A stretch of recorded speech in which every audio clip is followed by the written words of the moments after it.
It's a pet's life with Gym Dog, Ireland's first pet resort by Des the Vet. Managed by vets, loved by pets. Daycare, vet care, premium pet food and grooming. Visit at petslife.ie. And a very good morning to you as well. Here's just a quick question for you, Des. When you have regular dogs coming back to you, regular customers, regular clients, regular patients, do they know you, the dogs? They do. Do they? Yeah. So now, Stuart John, sometimes that's not a good thing. I know, right? That was the question. Yeah. Dogs often are not fond of their visits to the vets. No. Often they don't enjoy it. They remember who gave them the job last time and all the rest of it. So we go to great lengths to make friends with them and reassure them and keep them calm and give them little treats afterwards and all the rest of it. But it's a little bit like the child at the dentist. Yeah. They often don't look forward to coming in the door. Or the white coat syndrome when it comes to your blood pressure going up and the dog is saying, oh, no, please. Yeah, give me an injection. We have to reassure them that everything's going to be okay, and we have to keep it as stress-free and pain-free as possible. There's a bit of a movement in the veterinary sector nowadays called fear-free, which is about doing our job in a particular way that's less stressful for the pets. So that's the way we all try to operate now, in a kind of a fear-free way. Yeah, okay. And the other one was, which came in from last week, and just before we get into regular questions and our topic of conversation, which I thought was an interesting one. If a dog is 10 or 12 years old, is the microchip still active, or subsequently do you have to get a reboot? No, it's active for life, providing it doesn't move or fall out. In rare instances, if it's not put in properly, right, it can migrate or it can even fall out. Right. But when you place the microchip, you place it around the neck area, I presume, is it? It's meant to be placed under one of the shoulder blades. So they can't get at it? So they can't get at it, it can't move, and it's there for life. Yeah. It's readable for life. I've often read the microchip in an 18, 20-year-old dog. If it's in the right place, it'll be readable. You see the barcode, the long number, and then you log on to PetNet or Euronet or Fido in Ireland, and you find the long number, and the long number usually has information about the ownership and the origin of the animal attached to it. Okay, because I've often seen some of the forums as well, whether it is the ISPCA or the LSPCA or any of these thingies, that they have the machines or the guns or whatever. They can scan if they get dogs or cats are handed into them. They try and look for the actual the scanning of the microchip. It's a little portable thing the size of a radio that you hold in your hand, size of a mobile phone. Yeah. And it works like a barcode scanner in the supermarket. Brilliant. And that's it, straightforward, simple enough. Read the number. We'll come back on that again in a few minutes' time. Now, let's turn our attentions to just general things, I suppose. Dogs, cats, it's kind of into May now, and the weather, good weather. They were all just chilling out under bushes and hanging out over the last few days during the warm weather. I think dogs and cats love the warm weather. They do. They do love it. They're out in it a lot. So as we've often said here at Gym Dog, we have a doggy daycare centre and a boarding kennels alongside the vet hospital. And one of the things we have to be careful of over the last week or so as the weather has improved is that Irish dogs in particular, they're not used to the warm weather. So 18 to 20 degrees is warm enough for them. Yeah. If it gets much above 20, they don't tolerate being out for any longer than an hour or two. The risk of heat stroke increases. Even though they do love it, they enjoy it, they'll stay out for ages if they're let. It's actually not good for them. An hour or two out under the sunshine, under direct sunlight is enough. Okay. Now, I know we'll probably talk more about that element of it and looking after your pets. Please God, if we get good weather, it'll crop up. It will crop up regarding kind of health and safety measures regarding your animals, particularly your dogs when you're heading off to supermarkets and leaving them in cars and stuff like that. It's one of those things that crops up every year as well. When we think about animals, and particularly we think about cats, we always talk about have a life of their own. They own you, you don't own them. Yeah, cats are solitary. They're not descended from a pack animal in the way that dogs are. They're descended from a solitary cat, which was domesticated in the Middle East 10 to 12,000 years ago. Incidentally, that cat ancestor is no longer. It's not in the wild anymore. Yeah, they're completely domesticated, and they've gotten smaller and tamer, obviously over generations, over thousands of years. But they're still largely solitary. They are social. They do bond with people. They enjoy family life. But they don't have the same worldview in terms of their place in the family that a dog would have. No. So they are more solitary. They're territorial. That's another interesting thing about them.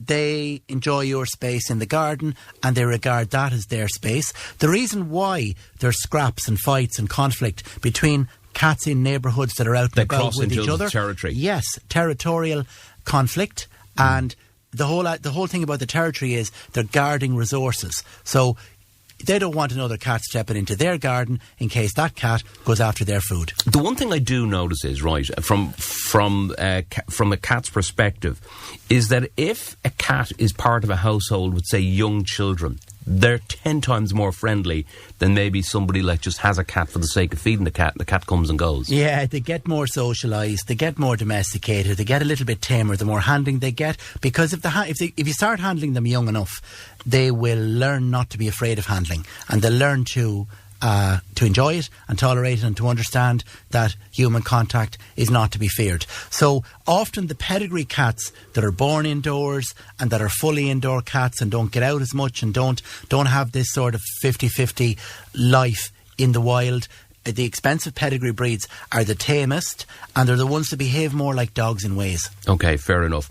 When we think about a cat is born as a kitten, it becomes a junior cat, an adult cat, a mature cat, a senior cat, and a super senior. Well, that is actual fact or not, I do not know. That could be just something that I googled. The ages of their lives. The ages of their lives as they progress. So let's kick off from a cat that is a kitten and is born. So tell us a little bit about that, Ed. They're with their mum, that just as a dog would be. Mm-hmm. They're reared and they're brought up as a litter. It's important for them to spend the first 2 months of their lives with the mother cat. They learn normal behaviours. Yeah. Normal feline behaviours from their mother, just as dogs do. Yeah. And interacting with their siblings is good for them. It makes them potentially more social and less fearful of other cats when they get older. So if kittens are reared together like that, as often these pedigree cats are in particular, then they do become better able to coexist in a house with other cats, you know. If you bring a cat in from the wild as such, and he's used to being solitary, probably abandoned, we'll say, at a very young age, not reared in a litter, not socialised like that semi-feral cat that you domesticate, that you tame, it doesn't adapt very well to a multi-cat household or a multi-person household. Yeah. Whereas a pedigree cat that's been indoors and reared in a litter from the word go, it'll be more social, it'll adapt better to a busier house, whether the house is busier with people or busier with cats. When we talk about dogs and we talk about people wanting to get a specific type of dog to be part of a household, does it matter when it comes to cats what type of cat you go for if you're thinking about getting a cat? It actually does matter. Good. And look, the majority of cats in Ireland are what we just call a domestic short hair, and that's a crossbreed, which is, well, let's face it, just the average domestic cat that we see. They're not a particular breed. They're a mixture of various breeds that are functional and that coexist well, and they're able to hunt a little and forage a little. So the standard cat, which is the 90% of the cats that we see in Ireland, that's a domestic short hair. Now, pedigree cats in Ireland are rarer. In other countries, there's a bigger popularity and a bigger distinction between all the different breeds that are bred in domesticity and kept indoors. Right. The domestic cat probably lives longer, probably is hardier, gets less problems, and all the rest of it. The various pedigree breeds, there's big differences between them. Now, as I said before, they're not as big a genetic mix as dogs are. So obviously we know from tiny Chihuahuas up to Great Danes, dogs have a huge genetic mix. The genetic mix in cats isn't as vast. There isn't so much of a difference between them, but there still are considerable distinctions. Everyone knows what a Siamese cat is. Yes. We don't see too many of them in Ireland, right? No. But they're a very distinct breed, and they're actually quite hardy, and they have good longevity. Yeah. Another breed you might have heard of, but you won't see very often, a Burmese. Yes, heard of that one as well. They have a flat face, and they're a darker or a creamier colour. The Siamese has a long nose and is a creamer or a paler colour. They have good longevity, the Burmese and the Siamese. They live from up to 14, 15 years of age. Now, a breed of a cat that we do see quite a lot here in the Kildare area for historical reasons, the Maine Coon. Have you ever seen a Maine Coon? Yes, my son wants one. And he's 23 years of age. Well, there is a Maine Coon breeder in Portarlington. There you go. Right, there you go. I know that, Jeff. Yeah. Yeah, and there are quite a few of them around Kildare. Are they friendly? Are they like having pet dogs, or what are they like? Yeah, they're a bit like having a pet dog. They're very friendly. They're very domesticated. Now, they're big. Their claim to fame is they are a giant cat breed. Yeah. So a Maine Coon can be up to 10 kilograms in weight. But do Maine Coons kind of wander around, or are they're predominantly indoors? Yeah, they're predominantly indoors, but they're hardy enough. Yeah. They'll hunt, they'll coexist in the wild. They're a very big species of cat. A lot of the memes on the internet of the big cat, that'll be a Maine Coon. Now, a couple of things about them. They do suffer from arthritis. Yeah. And they do suffer from heart disease. Right. And their longevity isn't great. 9 to 10 years of age with a Maine Coon. But they're very affectionate. They're a lovely cat. I love to see them coming in and out. They're full of personality and character. Okay, very good indeed. Right, continue. Right, we're up to, let's move on to the next section. So, I suppose when the mummy has the kittens, they're a couple of months old. Is it that stage where you start moving the kittens on to new households? Yeah, well, you get them vaccinated, just like puppies. You get them vaccinated between 8 and 12 weeks. They need 2 injections against 3 types of cat flu. They also need to be wormed and have flea treatments. They will pick up worms even at just such an early age, the same as puppies will. So they should be dewormed a couple of times, they should be vaccinated a couple of times, and you should be mixing them on to solid food. Yeah. And they can be going to new families from 8 to 10 weeks onwards. Right, that makes sense as well. They grow up quicker then, they do grow up quicker than dogs. You would want to be getting your cats, whether they're male or female. Yes. Look at the neutering and book it and get it done. What age? Yeah, 5 months-ish. Right, that's when you need to, because before you know it, they'll have kittens themselves. They will. They come into heat between 5 and 6 months, the little females, and they'll have kittens themselves very quickly. Yeah, and the boys, the toms, they're same pretty thing. Active from around that same age as well. They are. You check and see if the testicles are descended. Yes. And they usually are at about 5 months. Right. And then get them neutered. Because here's the thing with cats. Male cats mark their territory. Right. So people often ask me... Male non-neutered cats? Yeah. Yeah, okay. They mark their territory. So I often say to people, sort of somewhat facetiously, you'll know when to neuter your male cat because he'll start marking his territory and the smell around the house suddenly becomes intolerable. Yeah. So absolutely. When your little male cat at 6 months-ish begins marking territory indoors, get him neutered immediately. If you do that nice and early, they become clean, hygienic, that territory marking, it stops. Yeah. And then you have a lovely manageable domestic cat. Plus, from they then on. don't wander as much, do they? No, they don't wander as much. So male cats wander because they go off in search of females. Yeah. So when they're neutered, they won't do that. They'll hang about. Yeah, but they still go off hunting and chasing birds. They'll hunt and they'll have their territory. They'll chase birds and they'll hunt. They tend to be safer. They won't get into as many scraps. Yeah. And they won't wander as far. At what age profile do cats start having problems? Middle age. Right, okay. Thereabouts, 8 to 10 onwards. Okay, that's disease-wise. Yeah. They can be healthy for years and years, and then suddenly, bang, you have a big problem. And it could be something relatively serious. Again, because they're that type of a secretive, furtive, solitary breed, they'll hide their symptoms. You won't necessarily know there's anything wrong until it's severe. And sometimes you won't know there's anything wrong until it's too late. Yeah, absolutely. So this is where preventative care comes in. Right. Yeah. At an early stage, feed them the right food, get them their shots every year, get them wormed and flea treatments regularly.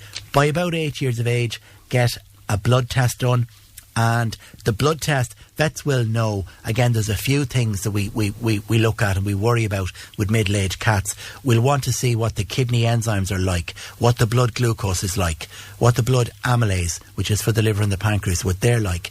And they're all markers that can be wrong if the diet and lifestyle is not right, and it'll be indicators of impending health problems. Okay, right. Nicola was on. She wants to know, regarding her cat, who is 2 years old, he seems to have gone off his dry food only lately. We recently got him just a new little bit of pouches? Yeah. Pouches of cat food, which he absolutely devoured. Is it okay to keep him on this for temporary purposes? I suppose temporarily. Okay, so he's probably gone off his food because in the warmer weather, their metabolism is slower. Yeah. They need less food. Yes. Also, in the warmer weather, you'll find he's hunting. Right, okay, right. And fair enough. The other thing to bear in mind, the old joke about the secret lives of cats, he could be being fed. He might be being fed elsewhere. Yeah, absolutely. And I suppose coming into the warmer weather, again, as the temperature begins to rise, even though it could be raining and everything else, but is it a better time then to give them a little bit more wet food for the simple reason is they're getting some type of liquid inside of them? And the winter, maybe I would. Yeah. I wouldn't worry about it in the summer. Right, okay. No, I would say to that listener, don't give in on the wet food issue. You don't need to. Okay, right, fair enough. Stick with the dry, put it out. The little bit of wet food that you have, the way to feed it is to mix it through the dry. Right, okay. To appetise the dry. Literally mix it up, not just chuck it in on top. No, don't chuck it in. Mix it up well. Make a porridge out of it. The wet and dry together, a small amount of the wet. And that will appetise and moisten the dry food, give it a better smell, encourage the cat to eat it. But definitely to all cat owners at this time of year, I would say they'll eat less, they'll need less, and don't worry about it. Okay, what about, there's another question actually coming in, again, cats. Is it safe to leave our cat to our own devices with a neighbour when we go on holidays, or should we actually put the cat into a cattery? That's a very good question. Yeah, you should put the cat into a cattery. The risk is, the danger is that he could get bored, he could feel abandoned, he might think, right, I'm not getting the same attention and the same resources around here that I was getting, and the danger is he could just relocate himself.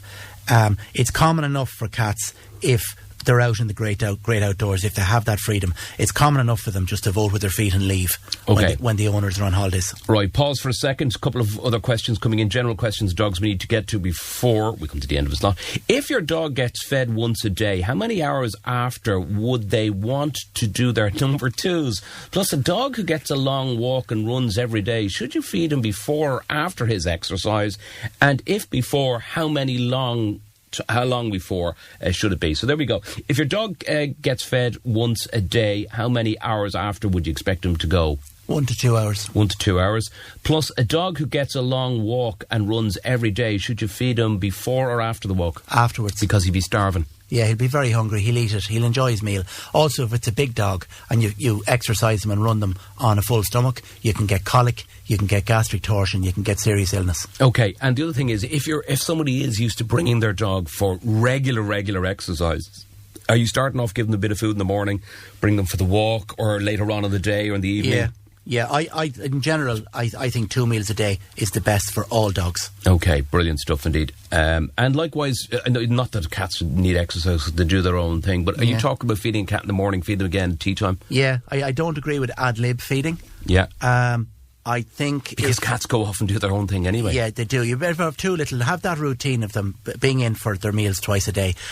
What you'll find is that their toileting habits will be more regular, and it'll be easier for you to manage a clean house and a clean litter tray. Okay, Des, we had to put our boxer Coda, 12 years old, asleep in yours on Saturday. Thanks for all your help and the extra time we had with him. Regards, Noel. Nice one. Noel, that's lovely. That's nice to hear that. Yeah. Coda had a very bad spinal disease. Right. And we helped Coda a little for the last few months of his life, improved his quality of life for a bit. But it just came to the stage where came to the end, and one of those situations where the owners were very sensible and they made the decision before it was too late. Okay, right, fair dues, and well done on that, and thanks, Noel, for your kind compliments about Des's place and his team.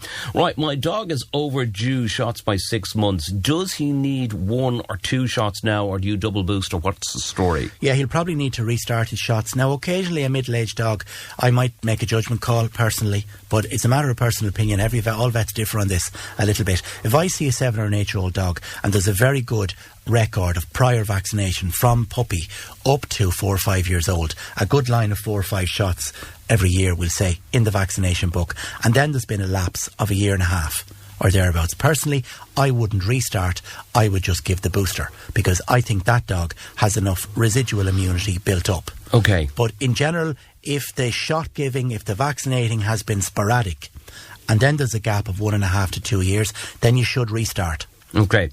We touched on Spot On for the last few weeks. Another question in about Spot On. Regarding Spot On, do the same Spot On use for both my dogs and my cats? No, they're all different because the dosage will differ. Cats need more, for example, praziquantel for tapeworm than a dog would. So the product that's given to the cat sometimes has the same ingredients but different quantities of it. Cats have more of a tapeworm problem, so there'll be more praziquantel. Dogs have more of a roundworm problem, so there'll be more fenbendazole or ivermectin. That's how these products differ. So you should stick to whatever's recommended for the species and for the size of the animal. Okay, here's another interesting question. Thanks for that one. A dog that's nearly 13 years old, he's Shih Tzu, has developed a cough recently, usually in the morning. He'd all his tests done on his heart, lungs and trachea, and all were fine. Good. The vet gave him a cough bottle. Is it possible for a dog to get a kind of asthma or allergies? Would you think that's what's causing it? Yeah. Anything I can do to lessen the symptoms? He's 13. Yeah, it might actually be asthma, mild asthma. Okay. Particularly if it's only reoccurred lately, as the warmer weather and pollen count has changed. Okay. So that listener's correct. It might be a mild asthma. I would have a chat with the vet about that, and rather than staying on the cough bottle is nice for symptomatic relief, nice to help the cough. In terms of treating the underlying condition, do have a chat about the possibility, especially if the cough recurs. If you stop that cough bottle and your dog is back giving a little wheeze or a little cough within a couple of weeks, then that's a little telltale sign that maybe it is an allergy. Okay. So then do go back to your vet and discuss the possibility of it being an allergy too. That way they can do more tests to find what the allergy is it? No. You may not be able to find what the dog is allergic to, because allergy testing in dogs is very non-specific. Right, okay, yeah. Oftentimes we don't find the exact cause. They can show up as allergic to 5 or 6 things. That's the problem with allergy testing. So it's often better to just make a diagnosis on clinical signs, how's his chest, how's his airway, and then prescribe an antihistamine. Yeah. And oftentimes the proof is in the pudding, in that we do a trial therapy and then we gauge response. Okay, finally, let's go back to cats. What do you want to wrap up on? What I want to wrap up on, in terms of keeping them healthy, cat health, right? Few basic things. You do flea and deworm 4 to 6 times a year. Do minimise the stress that your cat is exposed to, because they're a funny species in terms of their response to stress. They can actually get physically ill from stress, more so than dogs, more so even than people. Yeah. Couple of things they get kidney disease and they get bladder disease, lower urinary tract disease in response to stress. Okay. And there's an interesting thing about domestic cats in that regard. So that would be the thing. They like routine, they don't like change, they particularly don't like, unfortunately, dogs being introduced into houses. Right, okay, yeah. I can imagine that, yeah. They don't. Yeah. I was fortunate enough to have a lovely holiday a number of years ago to South Africa and went on safari near Cape Town and spent the day out in a jeep looking at leopards and lions and all the rest of it. Brilliant. With the keeper there, who was a very interesting guy, and he was able to tell me that leopards and cheetahs in the wild get the same pattern of urinary tract disease, bladder disease and kidney disease in response to stress. They have the same stress triggers as domestic cats. Okay, that's a good way to wrap up. And else, no? Dental disease with cats. Yes. That's one of the reasons why I like to talk about feeding them dry food. It's a big thing that affects them and can cause serious illness in the older cats. So the last word will be about senior cats. Senior cats' teeth. Okay, teeth are a problem. Brilliant. That's it. Okay, so that was an interesting conversation, and don't forget we'll put it up on podcast a little bit later on. And that's it with Jim Dog for today, and It's a Pet's Life with Des. As I said, we'll be having it up later on podcast, kfmradio.com. Check out our podcast section, and we're good to go. Thanks, sir. Thanks, John. It's a Pet's Life with Jim Dog, Ireland's first pet resort by Des the Vet, managed by vets, loved by pets. Daycare, vet care, premium pet food and grooming. Visit at petslife.ie.